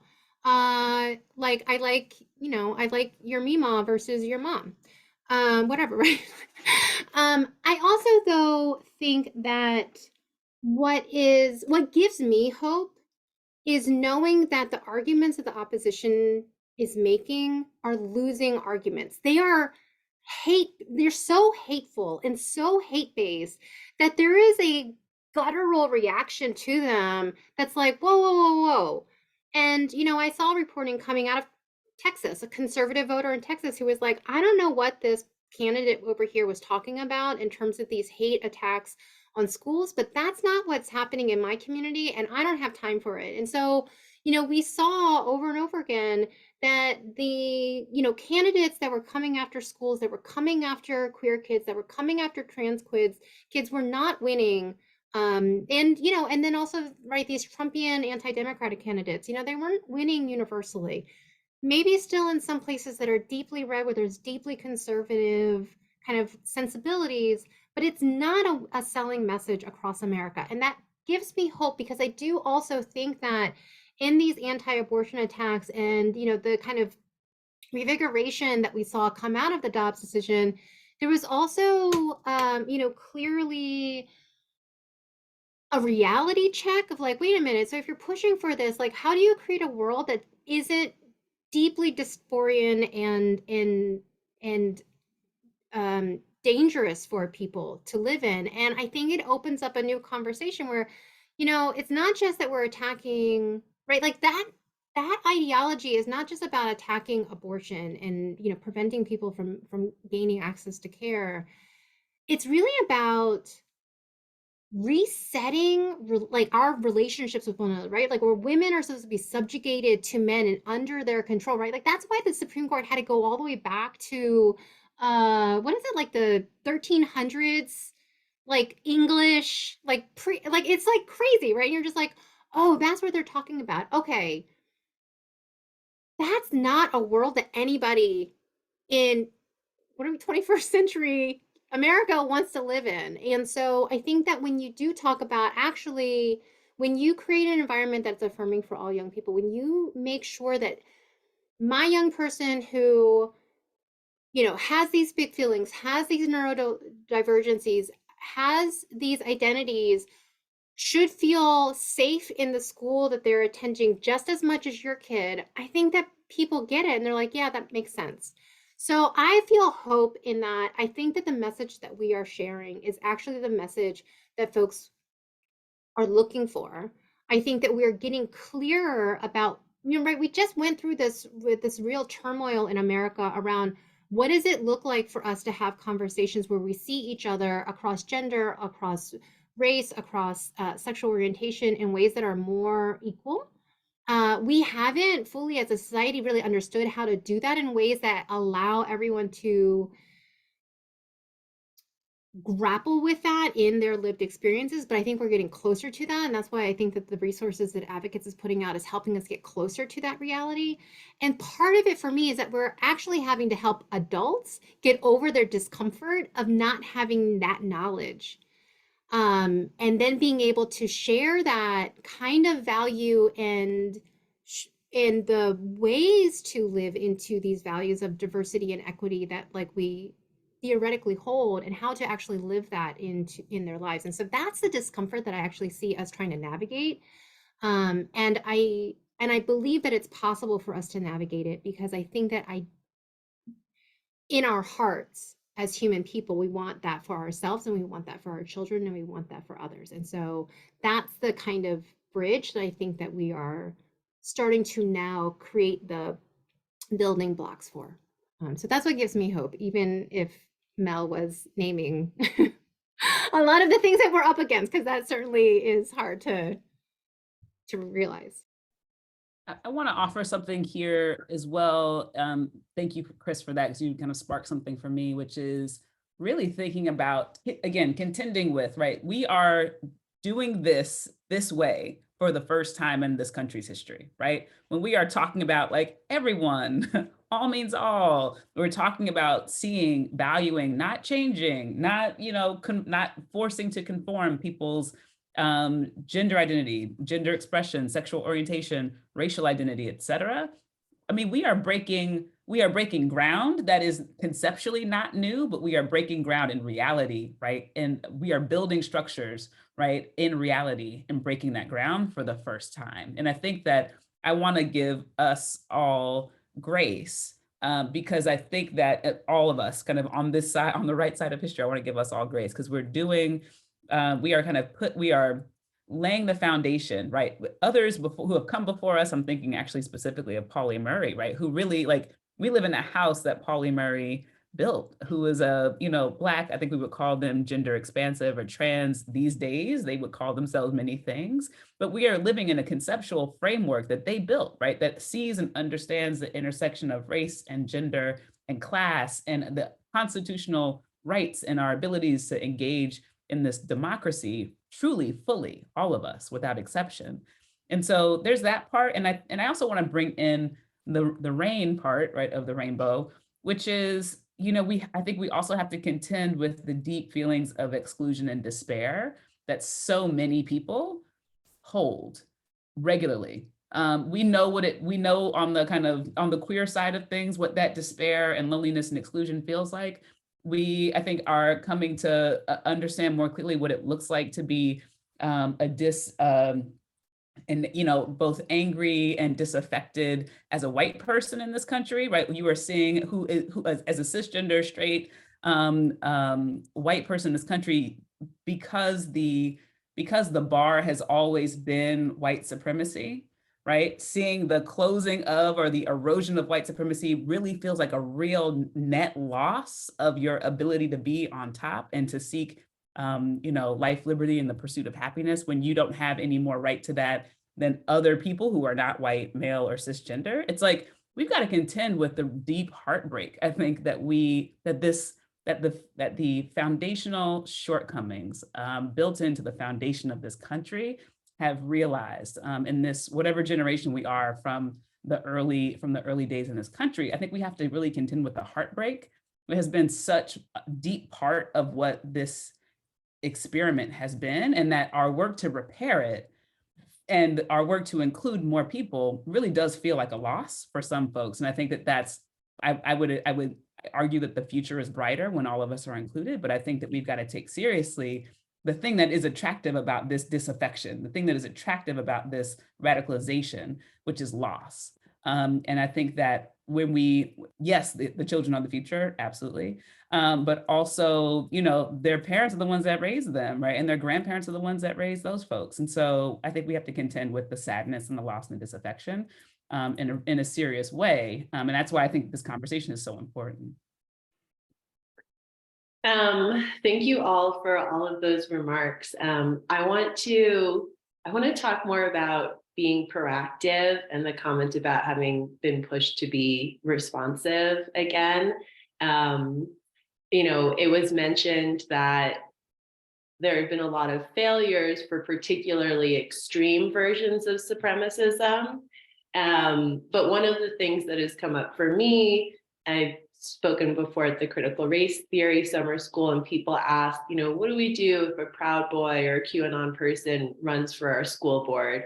And my position has usually been, don't wait for that to happen, because there's a good chance your existing school board is some kind of status quo support for the white male supremacism that structures our country. And we have a lot of organizations here that have been around a long time. In my research on the right, SIECUS comes up as, a symbol of communism, and then a symbol of secular humanism, and then I think political correctness and wokeness, leading us up into the present day. And it's really fascinating how much it's, was central to the right wing's concerns. And I think, as people have pointed out, Mel's saying, we all know it works, and that's why. So I'd love to talk a little bit more about K through 12 education and comprehensive sex education as a proactive initiative that, not letting sort of the current extreme movement dominate the conversation, but coming back to what Mel was just talking about these structures of cisgender men's power that have, shaped our kind of society, and thinking about, what can we think about as researchers, as organizers, as media, as to how we're intervening in the status quo culture itself, and what tensions potentially exist in your work for like where you are able to focus, and how you think about these interventions between the mainstream intervention, between the issues leftist movements have on their own, and between the dominance that more extreme movements often have over the conversation in the news cycle, and in how we feel pushed to respond.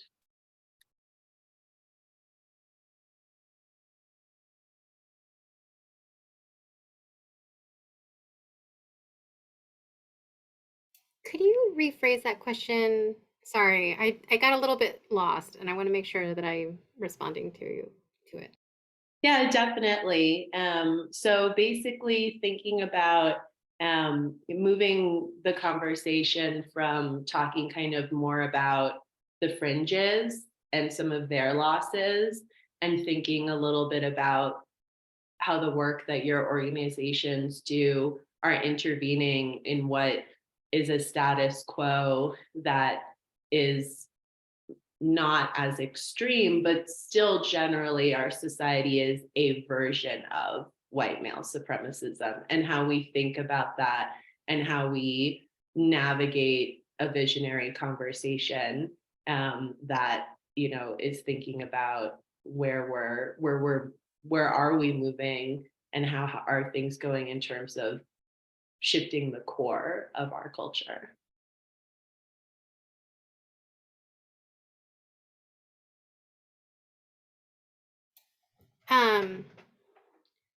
So I don't know if I am answering everything, but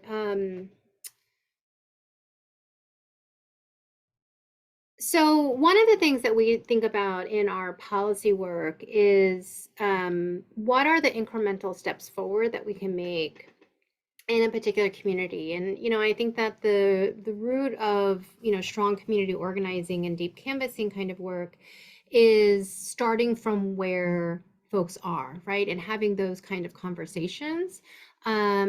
So it may not be that we're talking about adopting the full national sex ed standards in a particular community. Maybe we're talking about expanding the state standards for health education to include a module on consent education, right? Because that's where the community sees a real need, and there's some opportunity to kind of like move the conversation forward.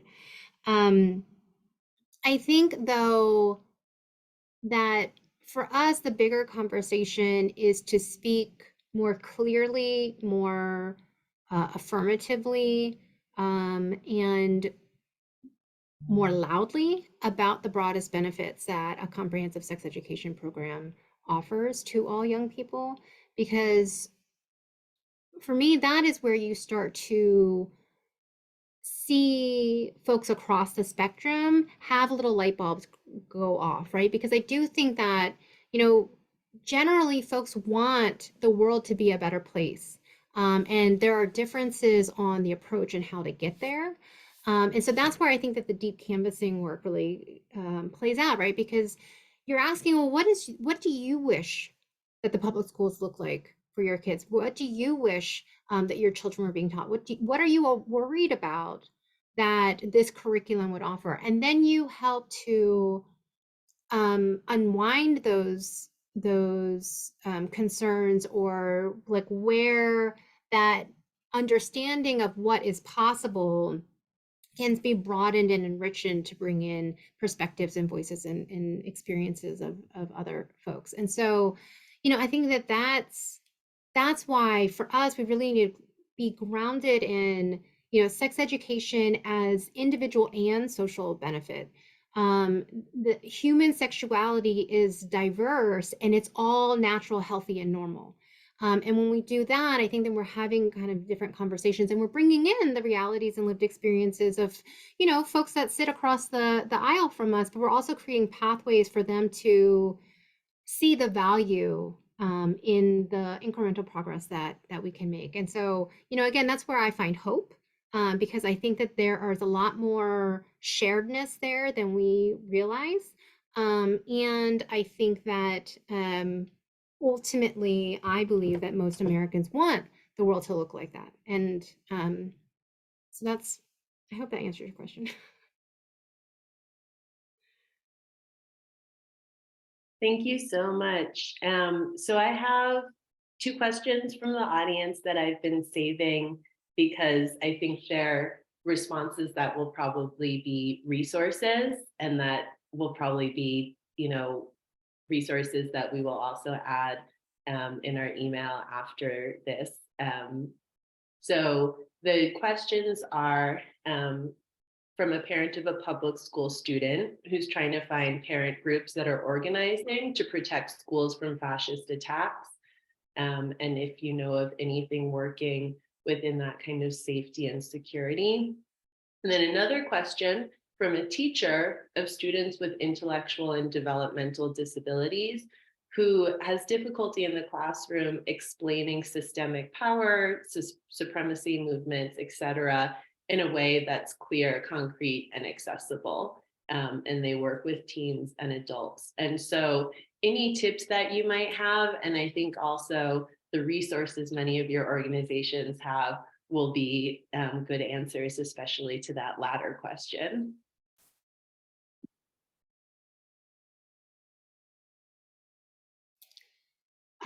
So for Rachel, we will definitely share resources. I know that there are some grassroots groups that are starting to pop up, and if I can find it, I'll chat it in.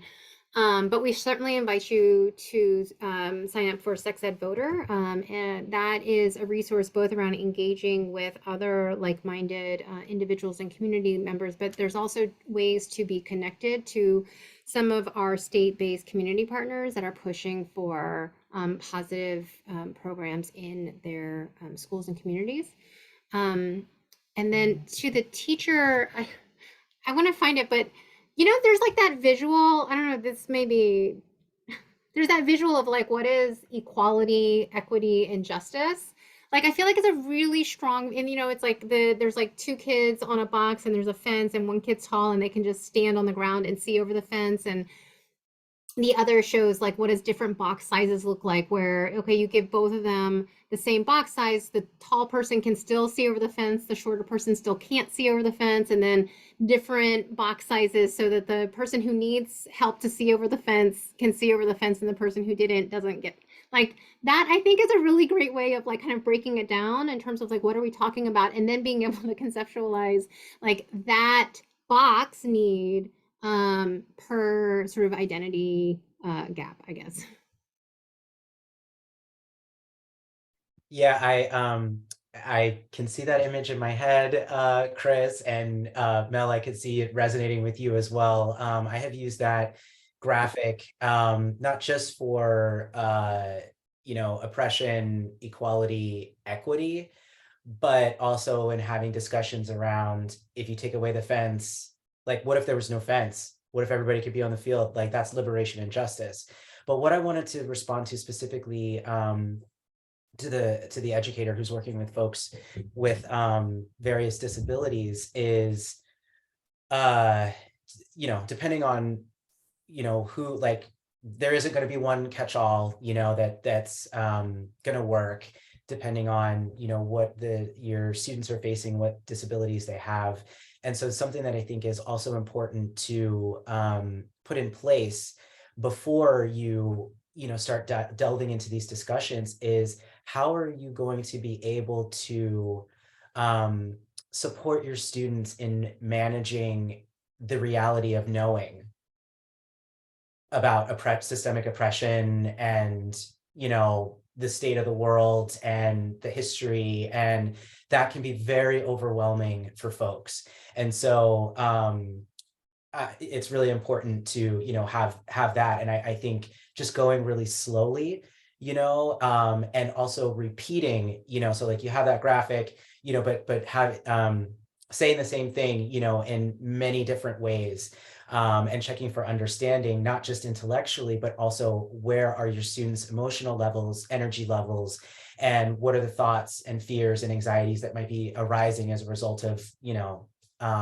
understanding the reality of politics in this country can be very overwhelming, even with folks, who don't have disabilities. And so, but that is something that, I've definitely seen in folks who are working with people, especially neurodivergent folks, that there's this like, wait, are you telling me like this is real? And it's like, yes. And going back to what Mel said, we know it works. Here's all of these resources. Here are some strategies and tools. How, and also hearing from them, what do you think would be, we should do and how things should go? And I love hearing young people's responses to that. So those are just some recommendations that I had. Yeah, I agree with everything that's already been said. And for the question from Rachel, what I would offer is that, yes, there are lots of organizations that are kind of popping up locally. I think that being involved hyperlocally is super important, particularly where there's school boards and curriculum fights and that kind of stuff happening on the ground.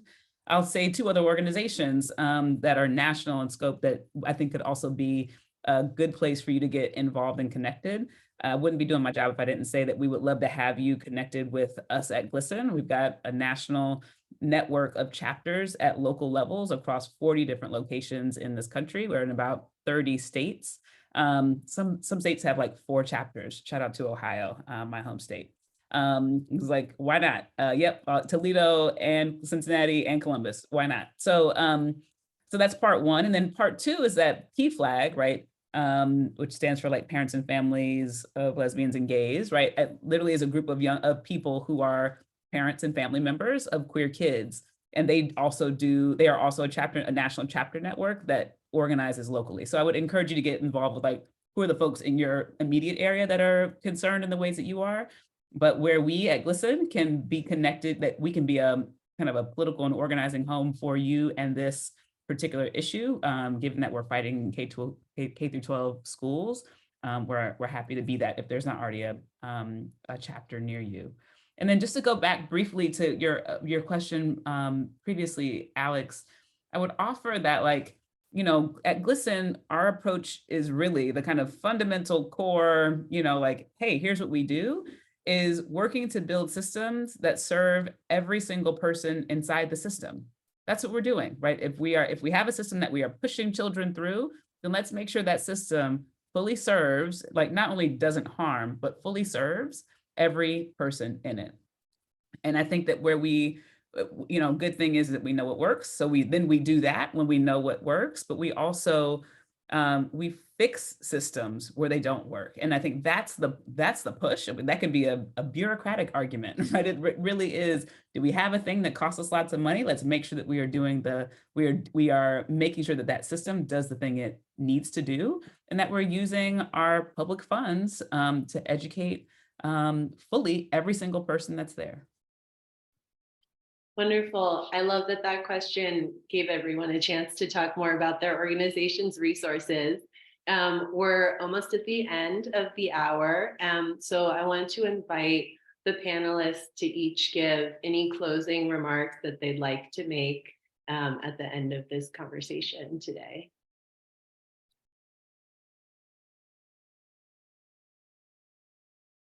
Let's make the world better for young people. Yeah, I mean, I think I just want to say, hold on to that sense of hope for a better future, because I believe that in these moments where there's a lot of adversity, there is a lot of power that's sparked that leads to a new phase of greater justice. And so I feel very encouraged by the young people who are holding adults accountable in ways that I never could imagine doing as a young person myself. And I believe that the conversations that we're having, the values that we are pushing forward are shared values. And so don't be afraid to take advantage of the toolkits and resources and speak out for the kind of world that you want to see for the young people in your lives. Yeah, I would end by saying, despite the influence that the education system has on communities and the existential threat posed by this battle between justice, supremacy, and authoritarianism, communities have the power to consent and to resist either vision of this future. Every member of a community, every principal, every teacher, every family member, every young person have choices to make about how they will respond to the current social and political conditions, and that there's hope in that choice, that there's power, the power to consent to only what makes a better future for us all is a choice that we have to continue to make every day. And then our frame at GLSEN is a national organization that fights for racial, gender, and disability justice outcomes in K-12 education is rooted in the power of grassroots networks to ensure democracy and justice in the future for everyone in our country and our world without exception. Thank you all so much. I want to close by just reiterating to our audience how important I think that this approach to connecting research to action and thinking about intervention points and prevention is, and how valuable it is to incorporate into some of the thinking for researchers who may be in radicalization and extremism or far-right studies fields, and think about the lessons that we can have from thinking about this intervention point, which also I think is really powerful because there's so often tension between people's needs in the short term for services and support, and what we can invest in for long-term change. And K-12 education and comprehensive sex education and the programming that GLSEN does and SIECUS and advocates are things that simultaneously have immediate direct benefits for supporting youth who may be facing discrimination or harassment, for improving immediately the kind of vision for young people, and builds us a better system and future of generations of people who access this way of thinking about humanity and empathy, and respect and consent and sovereignty, as Mel said earlier. So I really love this conversation. Thank you all so much for joining us. For the audience, if you would like to join the social hour happening now, we'll be moving into a breakout room so that audience members can chat about whatever this brought up for them in their thinking. And that link came out via email, and I'll pop it into the chat for you all as well. So thank you all so much.